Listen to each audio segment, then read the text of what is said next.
believe in change and we're prepared for it with new techniques and new approaches. And as for our part, we feel that you're the best pieces of manpower available in this whole region. Let it go out there today, baby. 3, 2, 1. And once again, our mighty ship is back on course. Welcome to the Sports Talk with Devan Wade podcast. Mama, there goes that man. You the man. Ladies and gentlemen, star of our show.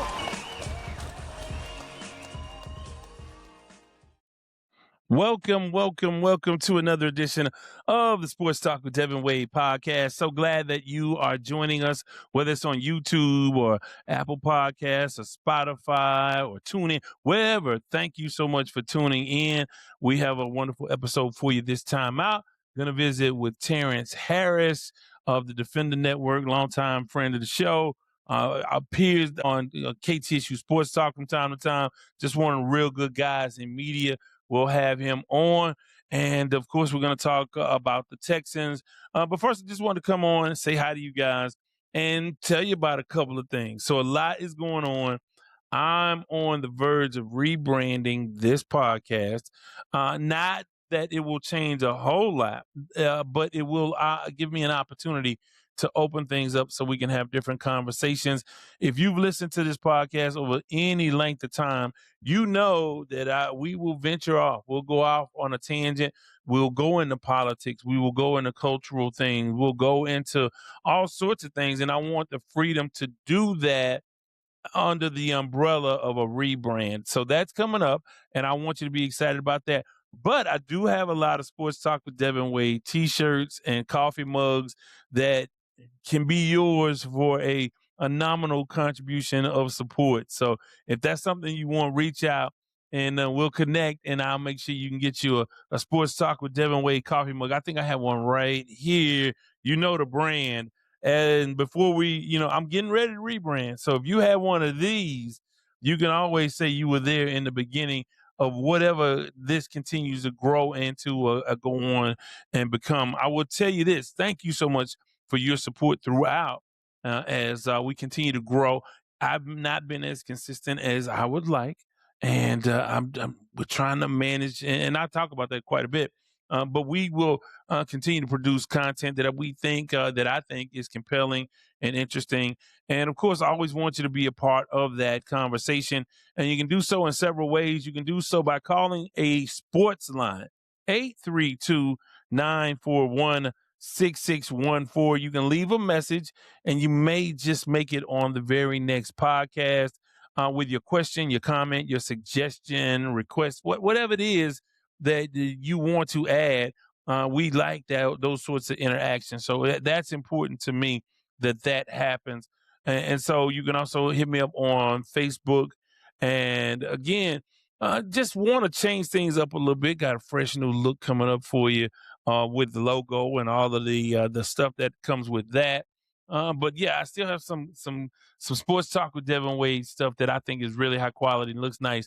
And yeah, you can get it's a collector's item or not. If not, it's a t-shirt that you can wear until you use it to wash your car, whatever the case may be. But the coffee mugs are dope, and you definitely ought to check those out if you're a coffee drinker or not. So for me, Happy New Year to all of you guys. New year, we want to make this bigger and better than ever, and continue to spread the word, share it, like it, subscribe on YouTube. That's important too. We need those subscribers as we get geared up for a lot of stuff.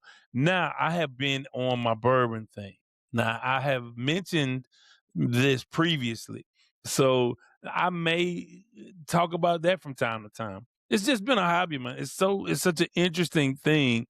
And once I get to talking about it and talking with people about it, maybe, just maybe, even if you're not a bourbon drinker, which a lot of people aren't, you will, I think, appreciate the conversation or the conversation around the topic. But also, it's an opportunity for us to talk about other things, culture, lifestyle, politics. And in fact, I want to ask you guys, and you can add it in the comments or you can call the sports line. What do you want me to talk about? I now, fortunately enough, in my position, I do have access to people that you are not easy to get. You know, I am able to maybe pull in a politician or two to have a conversation, or a head coach or two from different places, different former players, people around the community. As my profile continues to grow around the greater Houston area, so who do you want to hear from? What do you want to hear about? What do you want to talk about? What is not talked about enough that maybe we can have a conversation about in this on this platform? So let me know about that, because, you know, it's so hard to be pigeonholed to just sports. If you know me on KTSU, I do a multitude of things. I play multiple musical genres. I'm the host of The Chill Monday through Wednesday, playing an eclectic collection of jazz in all its colors, designed to help you unwind, relax, and chill. And then on Thursdays, it's the Thursday Chill. Same thing, but with neo soul, R&B, acid contemporary. It's just a vibe. You want to ride that wave every Thursday, 6 p.m. to 10 p.m. On Fridays, your non-stop getaway to the weekend. It's Friday Express with Devin Wade, the anchor leg of what we call a Houston tradition, which is Friday Oldies. And then I do all of that with all the different musical genres, managed podcasts, news stories. And then on Saturdays, it's KTSU Sports Talk. And we get a chance to chop it up for the city of Houston and beyond. And that's a talk show where you can call in. And so I do a lot of different things. I'm in a lot of different spaces. I have a lot of different interests. And I know that most people do. So I just don't want to pigeonhole myself to sports. However, man, what a week in sports for Houston and the Houston Texans. What a way to come out and essentially end the careers of Aaron Rodgers. And for now, Mike Tomlin. Mike Tomlin steps down today after 19 seasons. A big loss. I hate that he's leaving. I kind of defended him a whole lot. I think as an organization, they made some mistakes. And because of those mistakes, he was not put in the most advantageous position. But how much of that did he contribute to? You know, the DK Metcalf situation, the George Pickens letting him leave and go to Dallas. You talk about Jalen Ramsey is another guy, Jonnu Smith. You know, they have never really addressed the quarterback position. They tried with Kenny Pickett, and that goes to show you, if you miss on a quarterback in this league, it is really, really harmful. And so that's a big deal. On the horizon, not too much help is coming. I know Mendoza is the guy that they talk about. Dante Moore is another guy that they talk about. But beyond that, not a deep quarterback draft. But those are some of the issues that led to the Pittsburgh Steelers falling short. But the big news is what the Texans were able to do. C.J. Stroud, man, had a horrible. And I saw when they were giving out grades, he had to get it's a D. You passed because you won. But had they not been able to win that game, and that goes to show you how much better they were than the Pittsburgh Steelers, because, you know, those turnovers in any other situation could have cost you and should have cost you the game. Instead, the defense bailed them out. Not a lot. Even when Pittsburgh came up with the turnover deep in their own territory, they had 7 plays, gained 4 yards, and had to settle for a field goal. Couldn't get into the end zone deep in Texans territory. It was big. And what they did on third downs, Pittsburgh third down conversions were, I mean, it's woeful. They could not do anything on third downs. Most of their success came on first and second down. A tribute to that defense, worrying about Nico Collins moving forward. And also, like I said, on the bright side, Woody Marks and what he was able to do, that offensive line. Ursary is a guy, the left tackle is a guy we do not talk enough about, because he gets the job done as a true rookie and continues to get better and better. Titus Howard is back in the lineup. He can play anywhere on that offensive line. So things are looking up, and they ran the ball better than they have, but now you got to go to Foxborough. First road playoff win for the Texans, and now you got to go and do it again, and possibly again in Denver. But a lot of football left to play. Give me your thoughts on that. College football playoffs. I'm going to go with Indiana. They're a juggernaut right now. They are doing their thing. Of course, my boy Reggie Brown will be sad to hear that. But I may watch the game with him. He's unable to do the podcast these days, not dealing with some things, and he'll be fine. But he hadn't been able to appear, and we probably won't hear from him for a while. But nonetheless, he's around. He's doing well, and we will check in with him at some point and I know he's over the moon about his Miami Hurricanes. So a lot of coaching changes around the NFL, and in the coming weeks we'll talk about those things. But right now it's all about the Texans here in Houston. And I tell you what, man, Chicago is a great story. Now Philadelphia is out. Now that is a compelling story. There's so many things that's going to make the offseason very, very interesting for a lot of teams. There's 7, 8 vacancies right now. It's going to be a coaching carousel. Who's going to, in the musical chairs of finding a head coaching job, who's going to land one? Who's not? Who's going to opt to go to TV? Who's going to opt to be a coordinator of some sort, or to just move around or sit out a year? It'll be interesting to see. Everybody has. I don't know if there's a hierarchy. I think it's according to your team. I don't think you have a pecking order for sure. This sort of, you can say it would be maybe Tomlin, Harbaugh, McCarthy, McDaniel. However you look at it, Raheem Morris, does he get another shot? They were hot down the stretch in Atlanta. Does he get another chance? It's going to be a minute probably for him, but we'll have to see how it goes. But Pittsburgh and Mike Tomlin stepping down is a huge, huge story for a team, an organization that's only had 3 head coaches. Want to talk to Terrance Harris about that and more. So coming up, we have a conversation with Terrance Harris from the Defender Network. But I want to remind you, you can give us a call, 832-941-6614. Let's hear from my guy, Terrance Harris, on Sports Talk with Devan Wade podcast. What's up, Terrance? Glad to have you here, man. I tell you what, it has been a wild 2026 in the first, 12 days or something. We're already off to a rousing start. But first and foremost, thank you for joining me. Of course, you're a veteran writer. You've been all over the place doing your thing. You are, of course, currently with the Defender Network. So welcome aboard, man. I mean, you've done the podcast before, but this is the first time you're doing the visual. So welcome aboard, and thanks for joining me. All right, man. Thanks for having me. Look at us. I mean, we now people can see our faces. I love it. Man. You gotta stay up on technology, man. It's not easy because it's always changing. So, but people told me, they say, hey, we want to see y'all on camera, because there's some people who access it through YouTube only, and other people who still would just listen to the audio version. So there's that. So let's get right into it, man. Big win by the Texans last night. On my part, I'm not surprised that they won. I'm surprised exactly how they won. But what were your takeaways from the wild card win that the Texans had going to Pittsburgh last night? Man, I mean, I saw it coming. I mean, I felt like, Pittsburgh was a team that really backed into the playoffs. I mean, they didn't win it. They got in because Baltimore missed a field goal that they should have made. I mean, and I just didn't see enough from them. I think Aaron Rodgers and that offensive line, had been showing itself as a problem. And watching, the Texans defense do what it's done, I mean, it wasn't very surprising.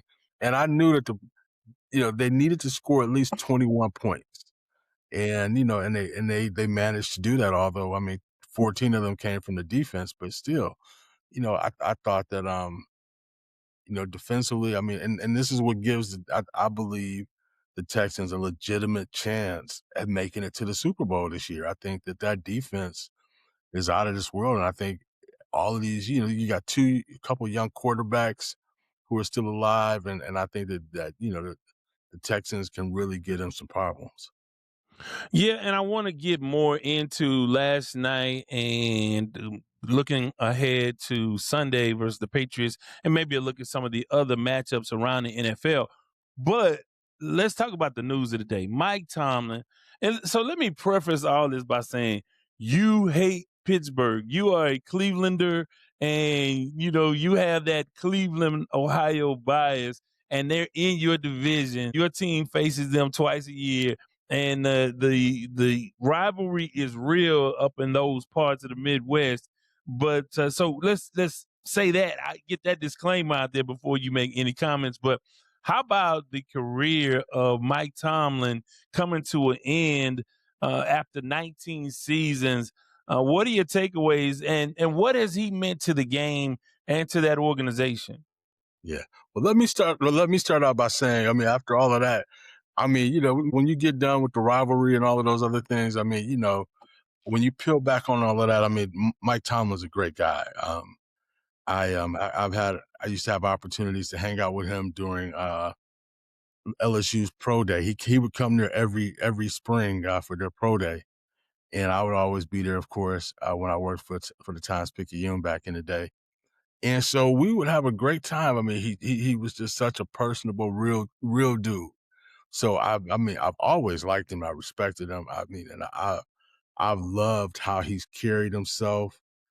I've loved how he's championed winning. I mean, he's done it. I mean, they haven't won very much once they got to the playoffs, but I mean, a lot of teams can't even get there. So, the fact that he mastered that is just it's incredible. And I think what he's been able to do with less just shows just how great of a coach this guy really is. I mean, he's incredible. I mean, we haven't seen one like him. I don't believe so.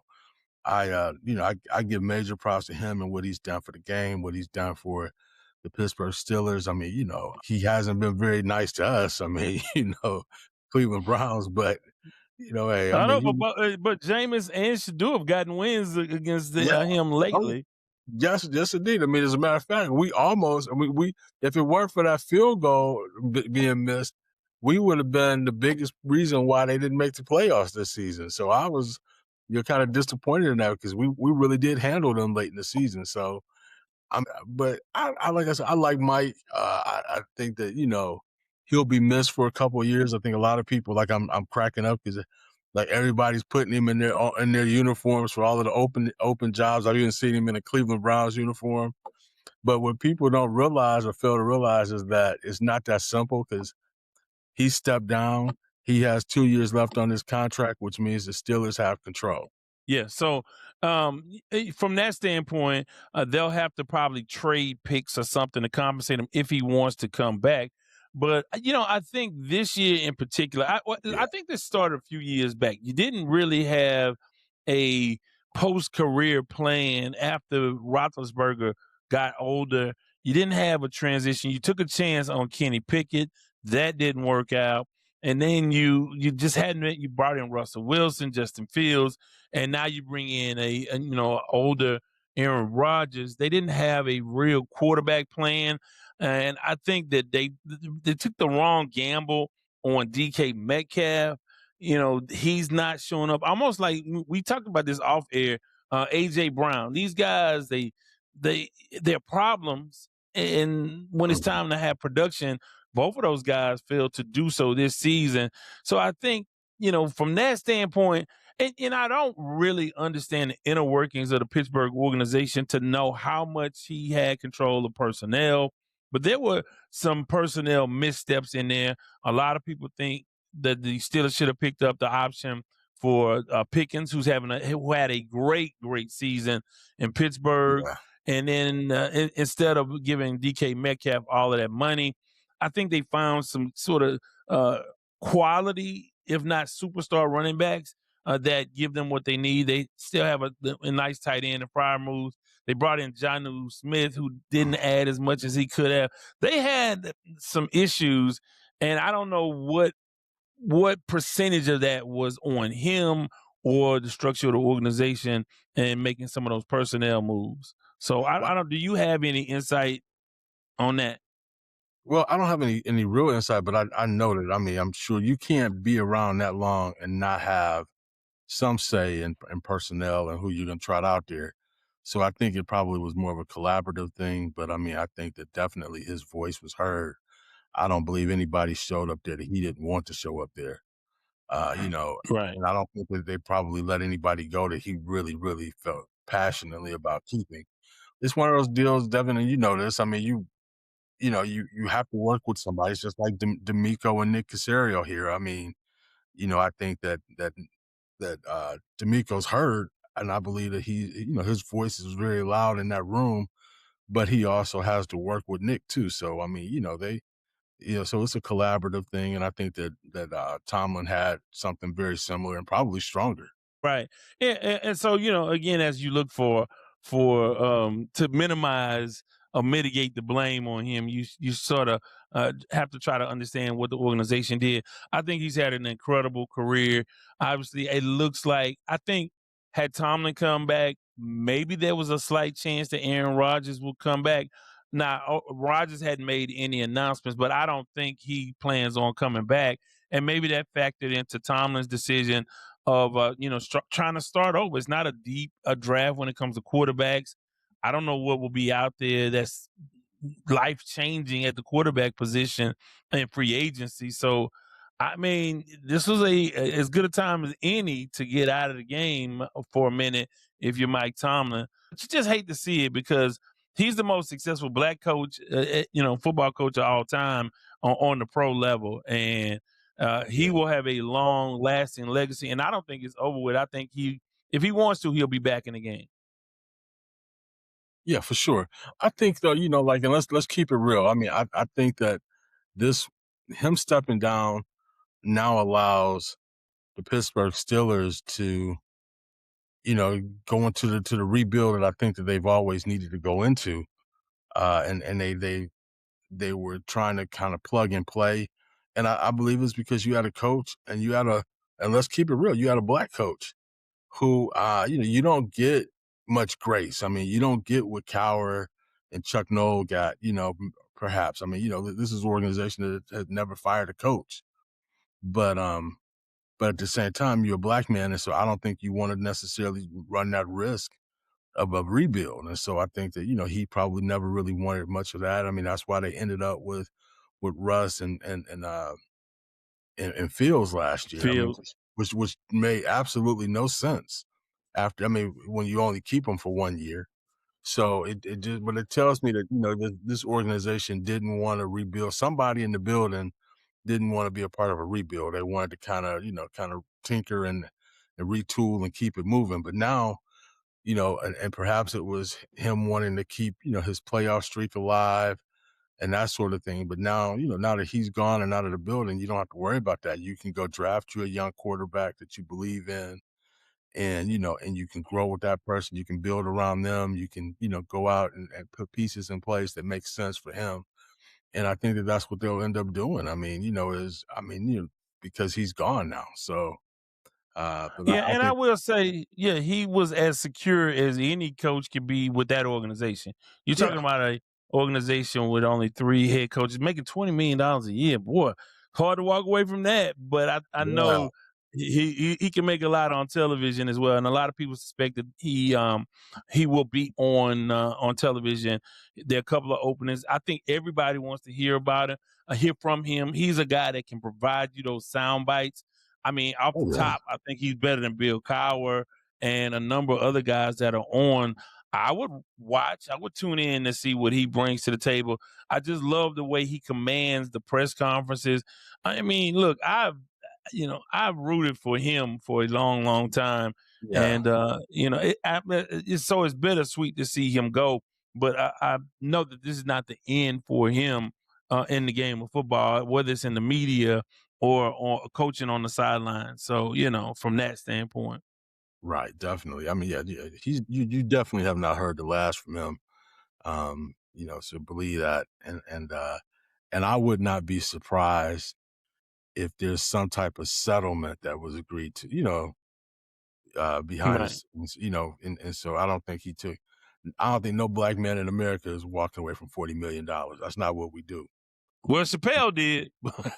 Well, he has some other influences too, and he regretted that. He talks about it all the time in some of his Right. So that's just not what we do, man. So no, I think that he'll be fine, and he'll make good money, and he'll find that being in front of the camera, I think is going to be less intense. He's going to probably love having at least a year off from that.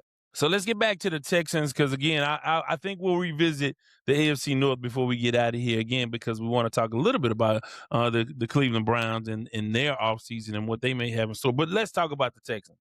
So what I said on KTSU Sports Talk was when they defeated Kansas City, that the big bad wolf was dead and that this was their best chance in the history of the franchise to make a Super Bowl run. It's not the best team, I don't think, and I would have to really think about that and debate that.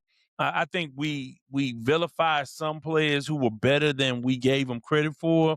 So I don't know if this is the best team. It's pretty close. It's by far the best defense.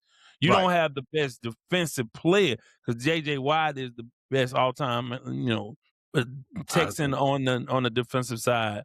And, I mean, that's, he's a first ballot Hall of Famer. But you talk about the performance of Stingley, Will Anderson, and Danielle Hunter. Danielle Hunter and Anderson are just so scary.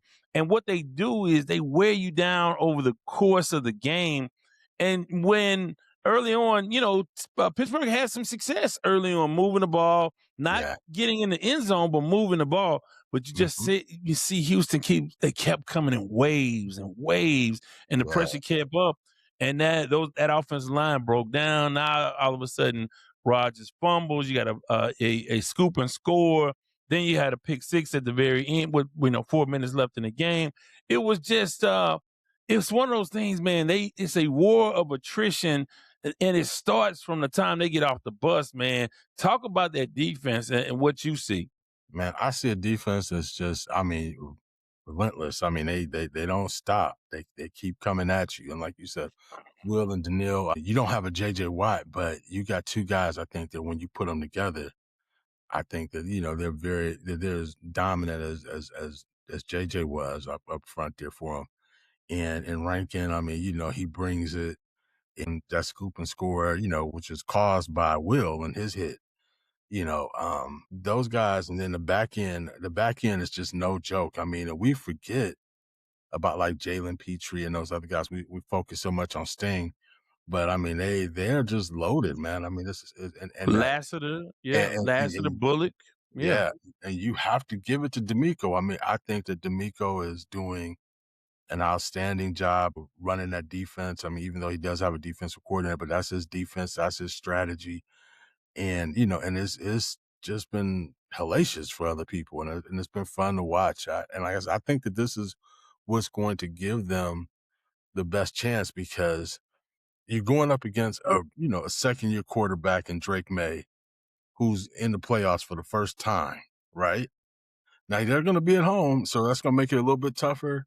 And he got to win, too. They got to win at home this past weekend. You got to win at home, against a team that had to go, a Chargers team that had to travel across the country, playing that weather and just be completely shocked. I think that, you have a much better defense this time around. And I think that they're going to do things to try to confuse Drake. And I think that, it would not surprise me if the Texans win this game. And I think that, you have to believe that Bo Nix and the Broncos are going to be there waiting. And I think that you're talking about a second-year quarterback. I like the Texans' chances in both situations with their defense. I mean, they just got to get a little bit more from the offense. And whatever CJ was going through yesterday, with some of the uncharacteristic mistakes that he made, hopefully he's over that, and he can get back to at least being that guy that won't cost his team. He may not be perfect, but like I've told people, I mean, I can't think of one game in his career where we can say the Texans lost because of him. Well, I would think about that, but I can't think of one. I mean, I could be wrong, but I mean, I think that he's a credible guy. I mean, and even when he's not at his best, he still manages to give a little something. And the thing that was really impressive yesterday is that after, a few of his egregious mistakes, I mean, he came back and made big plays. Yeah, and when I talk about winning in ways you don't expect, you expected that defense to do what they did, not to the extent that they were able to do it. But then again, I had it being a low-scoring game with Pittsburgh maybe getting a touchdown out of it, being in the mix at the end of the game. What you didn't want is Aaron Rodgers with the football and a chance to tie or win late in that game, and they eliminated any possibility of that. But what was a surprise and I talked about this on Fox 26 with Nate this morning, was somebody I used a bourbon reference. I called Christian Kirk a store pick, and that's sort of a special term in the bourbon world. But he's found money. He was a veteran you brought in.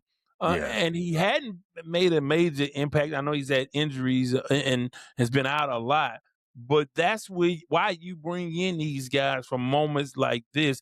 He showed up big. He had a huge night. And then the fact that Woody Marks got 112 yards rushing, that was unexpected because they hadn't really run the ball not nearly that well all season long. And to come into Pittsburgh and do that was really, really impressive. That was huge. That was huge. Yeah, and so one of the reasons why I have not been bullish on the Texans is because not having a full that trust in C.J. Stroud. You know he's going to make some of those highlight plays, especially when he extends plays, but he also will miss some throws. And we saw last night he had an awful day. I think the narrative would have been totally different if they weren't able to pull that off and he had the kind of performance that he had. I don't think he'll play that bad again, and I'll say that. I wonder if they can repeat running the football. Don't know the status of Nico Collins yet. So that's going to be huge. Yeah. But it's nice to have a veteran like Christian Kirk do what he did. Dalton Schultz was unheard of in that game. You have to believe he'll be more active as well. Here's the other thing about New England. Mike Vrabel's the head coach, and he is familiar with this team, playing them twice a year for years.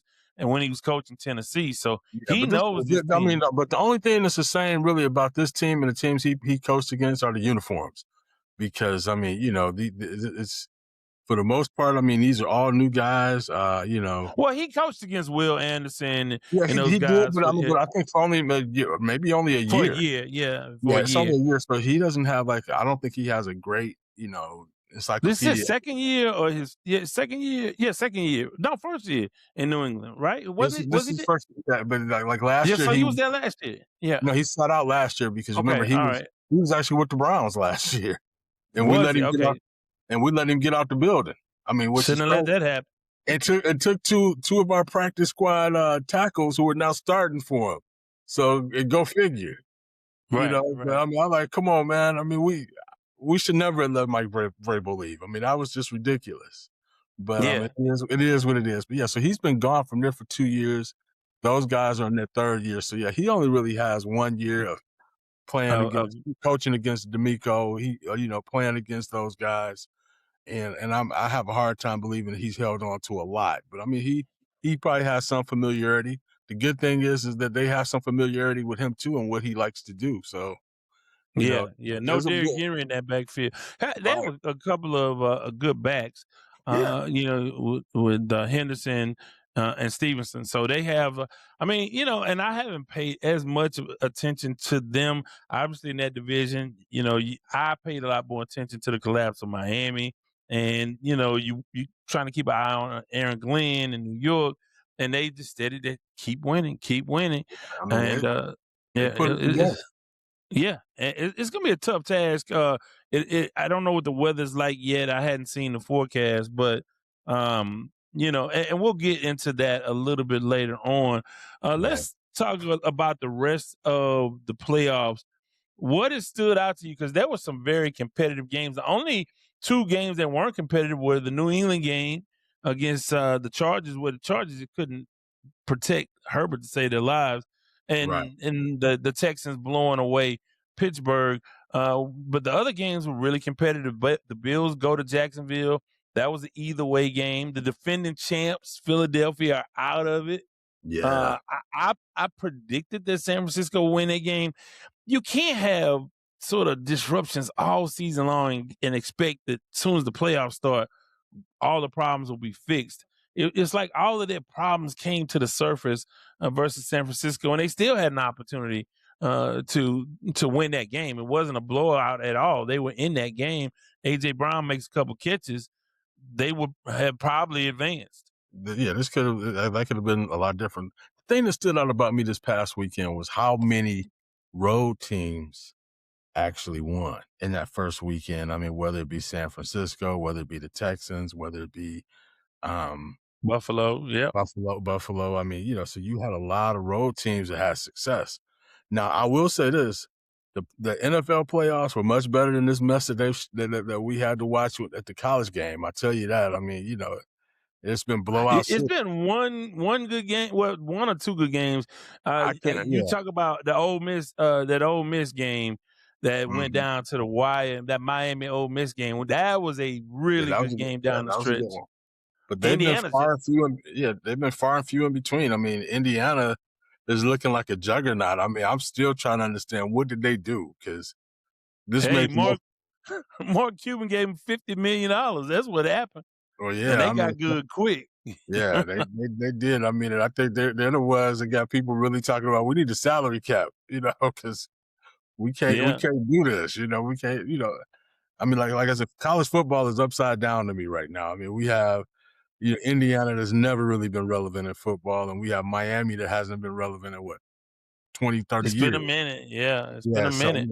So it's upside down over there. But I think that, the NFL game and the playoffs have been much more exciting, much more interesting this time around. So, so we'll have a new champ and we'll have a new AFC representative.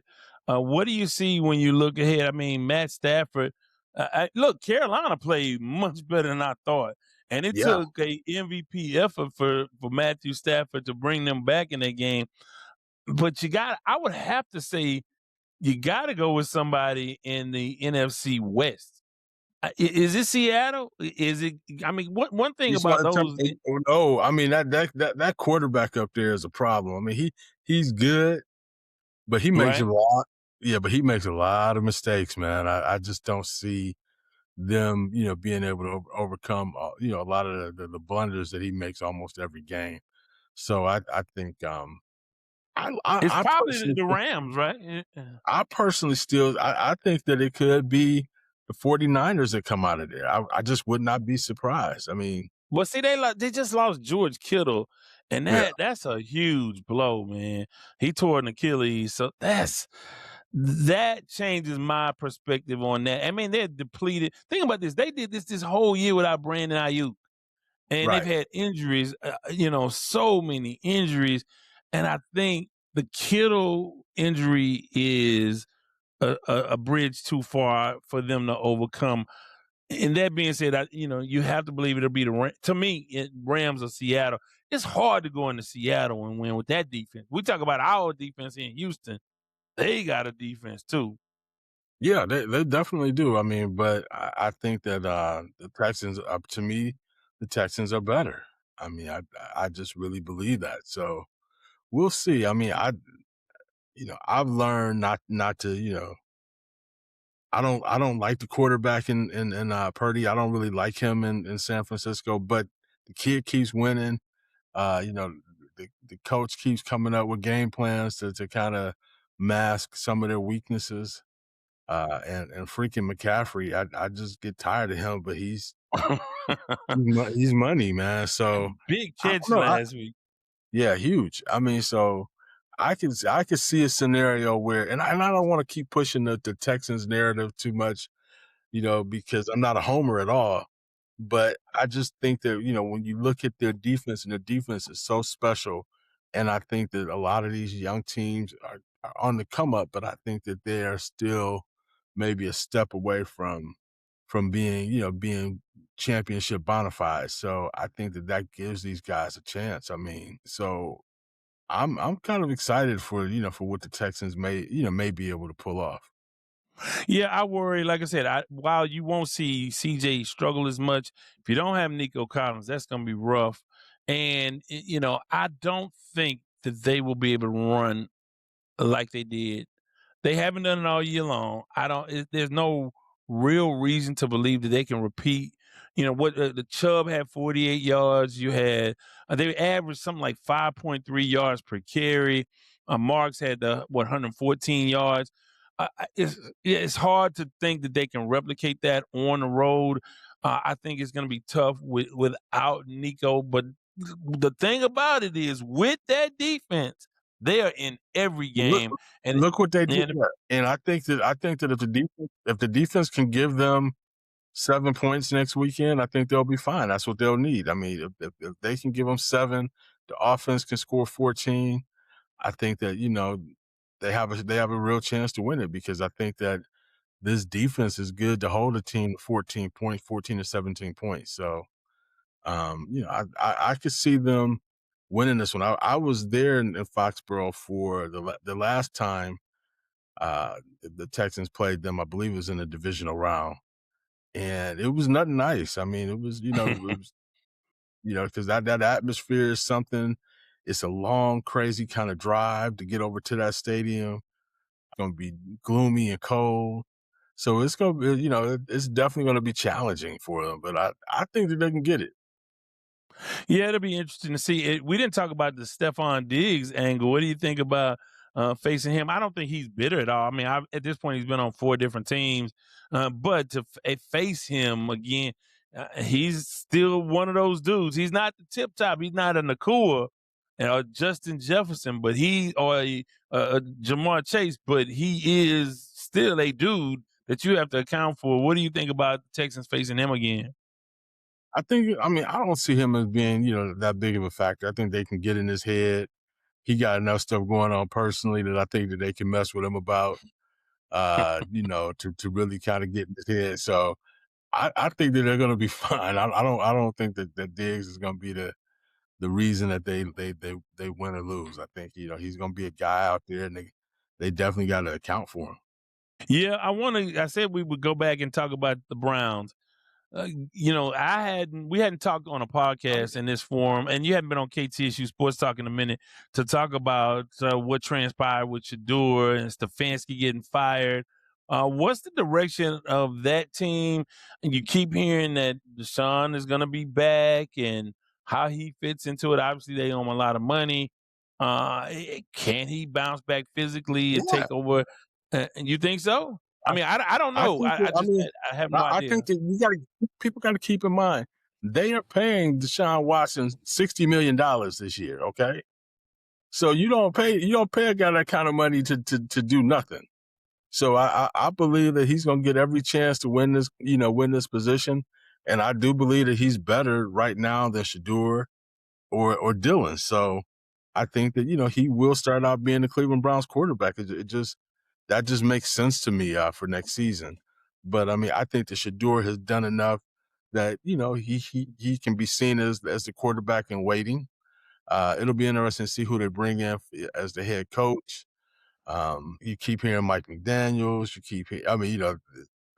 For some reason, people are dreaming about John Harbaugh. Although I don't think that that's I want Mike McCarthy because as I've told people, what I want is a coach, a veteran coach, because Cleveland has never had this before. We have never had a veteran coach who has won big time before. We've never had that. We're always, hiring these coaches and waiting, and guys that are learning on the job, and it just has not worked out for us. So I want to try this one. I want to try it different, and I think Mike McCarthy gives us that best chance of a guy who will come in with a game plan and a system, and he'll come in with a coaching staff in place that he can work with and who knows him. He could be the answer. I don't know. I mean, but when you start hearing the other names and possibilities, he excites me the most. Mike McDaniel probably would be second, but I think that, Mike McCarthy to me is the guy. First we were hearing his name a lot last week, but now not as much. And I think that that's a huge mistake. That's the leadership that they need. I mean, we need something proven, because that the Cleveland Browns are complicated. They a lot of craziness that has to be going on in behind the scenes because people don't know what they're doing. So let's get a guy who we know, at least knows what he's doing. Because he's done it before. Yeah, and you look at it. One name you didn't mention was John Harbaugh. You don't want Harbaugh with the keys to the city and control the personnel Yeah, I mean, this guy. Keep in mind. I'm like, this guy. He has lost his damn mind. I'm sorry to say that, but This guy, I mean, he won once. And if we remember that, I mean, because I was there. I was at that Super Bowl covering it when the lights went out. And before that, we all know San Francisco was handling them very well. And that whole light fiasco was, it threw them off. And so, no, I mean, and that was what, 14 years ago. So no, I'm good. I'm good on John Harbaugh. I think that, there's a reason, and coaches should not, I think, be able to do that unilaterally. I think there's only a few coaches who are really capable of being able to handle, personnel and coaching and all of that. I thought, I'll take it back to the Texans. Bill O'Brien was a damn good coach until they gave him the keys to the kingdom. Right. And once he now had he was the head coach and he was the general manager and making all those personnel. He just, we people started leaving that shouldn't have left. I mean, he didn't value them. I mean, D Hop, the left tackle who they sent up to Seattle. I mean, he just made Clowney. I mean, he just made some really bad personnel decisions, and they weren't for very sound reasons. So I think it's hard to be able to do both. I mean, because you really do need to be scouting and out there seeing players. And if you're a head coach, you're not doing any of that. Right. So before we get out of here, I want to ask you. You've done a lot with HBCU football, and you've done a great job of really highlighting and illuminating some of the figures in HBCU sports. But what else are you writing about these days? And how can people reach out and see some of your work or get in touch with you? Because I've been pushing you towards the podcast space as well. But how can folks catch up with your work? Well, come on over to, the defendernetwork.com. I mean, and check me out there. Also, jump on my Twitter handle, my Twitter page, Terrance Harris. And check me out, talk, we can chop it up a little bit too. So I'm there. I'm out there. I mean, so please come find me. Let's talk, and so I'm there. This week, I decided to do a story kind of since it's Martin Luther King week and day coming up, his birthday's coming up on Thursday. I decided to, go out and talk to some of the coaches in the community about, what him and his legacy meant to them. I thought that D'Amico, I talked to him. He was great. I mean, Kelvin Sampson was phenomenal, believe it or not. I got Coach Vernette Skeet over at TSU and Johnny Jones over at TSU as well. And so they were very, very thoughtful in their remarks. And so I think that it's a piece and a package that'll work out really well. In the next coming weeks, I think, we'll do a little bit more with U of H and then we got to check in with the Rockets and we got a lot going on and a lot to get your arms around. And of course you got the Texans in the playoffs. So yeah, ain't no days off right now, World Cup? What about World Cup? You got anything brewing? I'm trying to delve into that world. It's been slow going. Yeah, but I'm trying to hop in. We got to get ready for it. Yeah. Yeah, we got to get going with it. I mean, and I think, from our standpoint, I just really want to, flush out, we're Black folks, where we have a place in this, this event that's the largest in the world, the greatest in the world. Where's our place in this? I mean, how do we get involved? Is my question right now. I mean, but I think it's going to be an exciting time. They show up and they show out, and the city is going to be on fire this summer. So I'm definitely looking forward to the coverage. Well, I'll tell you what, if this is not the last episode on this brand, as I'm about to embark on a rebrand, it's one of the last few episodes of Sports Talk with Devin Wade as we transition and pivot and rebrand what we do.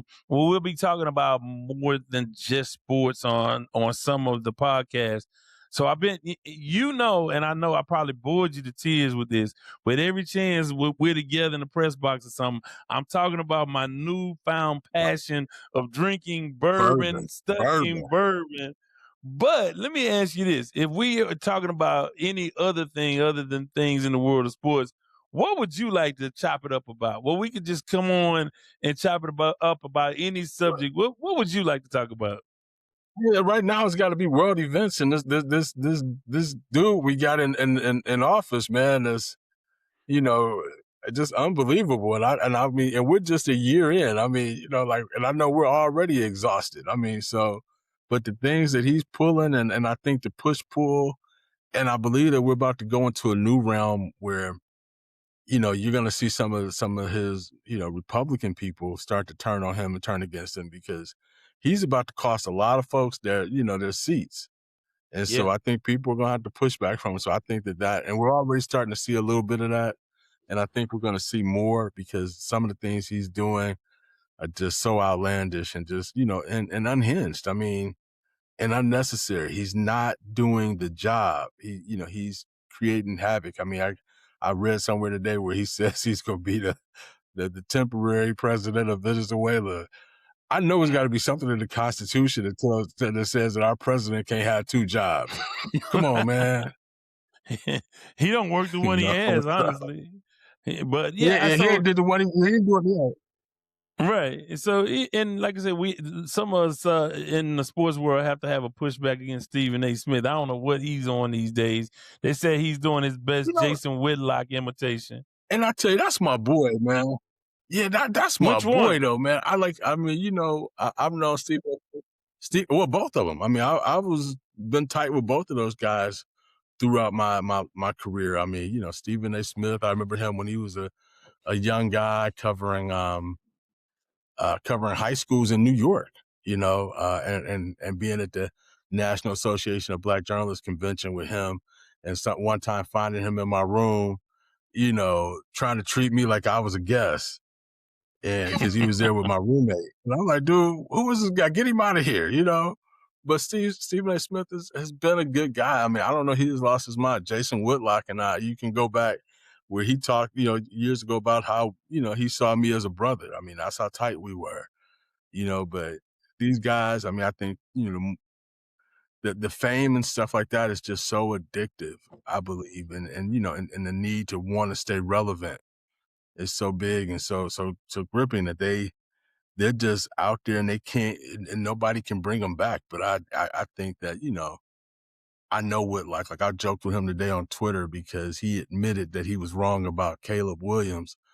And, I said, oh, that's my friend. That's the guy I remember who could admit that he made a mistake, because this Whitlock doesn't do that, But I mean, I just think that the fame and the need to kind of stay relevant in this business where they chew you up and spit you out, especially when you're African American. I think those guys are just trying to stay in the forefront of everything. I mean, I don't know that either one of them necessarily really, really believes some of the crap that they're talking because I've had personal conversations with them. So I know where their basis is. I've been at with Jason Whitlock at his father's bar in Indianapolis, hanging out in the hood, and that's where that brother's from. I mean, and he got a great family. And so I sometimes wonder, how true, how real they are being. I mean, I think that they're playing characters.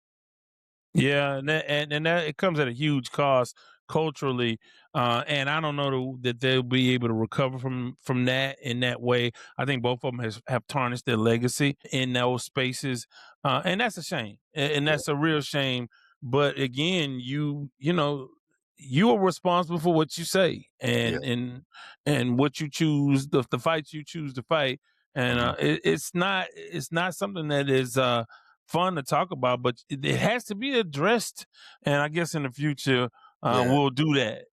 I think that, like I disagree with you a little bit in the fact that I think that these guys, you can always come back home. You just got to, admit your mistakes, admit your flaws, explain yourself a little bit. And we going to always take you back. I mean, because at the end of the day, I mean, like as much as we're bothered by some of the things that Stephen A. Smith has said here recently, I mean, this brother has changed the game. I mean, he is the face of ESPN. We never thought that would happen, that a black man would be, on that level. I mean, and can make $20 million a year.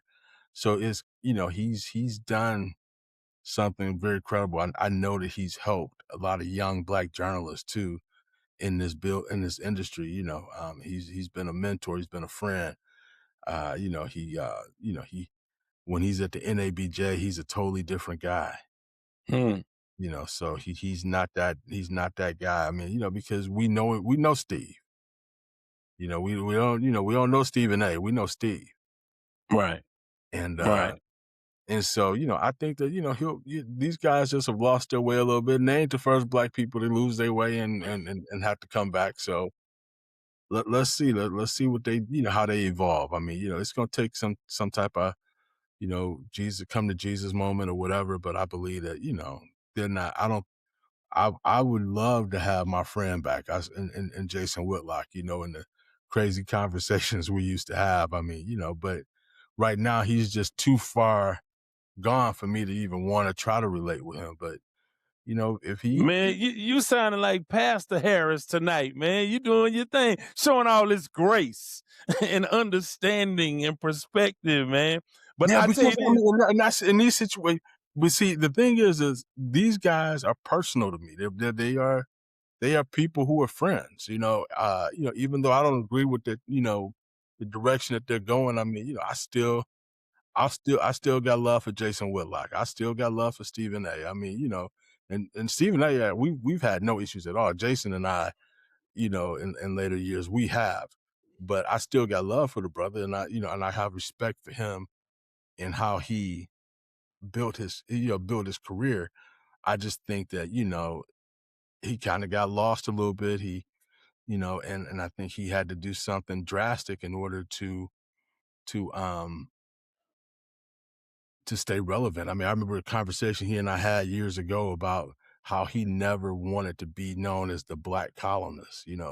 He felt like if he always said what people were expecting him to say and standing up for Black people at every turn, that people would tune him out because they already knew what he was going to say. Now, I think he's gone in the other direction, and we tune him out because we know we don't want to hear that crap. But I don't know. I just think, like for me, those are guys. They're not guys that are just that I just see on TV. I know them. Right. I pick up a phone if I wanted to and call them. But I don't feel like we have anything to talk about right now. Well, if I get to drifting out there too far, man, call me and pull my coattail, man. Bring me back home. Don't let me drift out there. But what? Once you gone, man, we already, especially once you start drinking that expensive bourbon. Hey, man, bourbon keeps me here, man. Bourbon keeps me on this side. But when you start drinking that highfalutin stuff, brother, you probably gonna be, hey, Terrance, you gonna be holding up your pinky. I can't talk to you now, Hey, man. You already know. I appreciate you hanging out. And with that, we're going to wrap this episode up. But again, reach out to Terrance, reach out to us. Got the sports line, 832-941-6614. Getting ready for a major rebrand, and that's coming. But nothing will change. The same interesting conversations will come your way, and we'll do what we do. It's just we're going to open this thing up a little bit to wider conversations. So, hey, on behalf of my guy, Terrance Harris, thank you so much for joining us. And again, give us a call. Follow us on Sports Talk with Devan Wade, group page on Facebook, and just reach out. KTSU Sports Talk, Defender Network. You can find us. We outside. So thank you so much for tuning in. This has been the Sports Talk with Devan Wade podcast. Anywhere you get your podcast. And until next time, remember these 4 things. Number 1, I don't do no favors after 6 o'clock in the evening. 2, I ain't got no money. 3, I'm not harboring any fugitives from justice. And 4, bye. This has been the Sports Talk with Devan Wade podcast. Remember, you can follow him on Twitter at Wade's Word. Thank you for listening.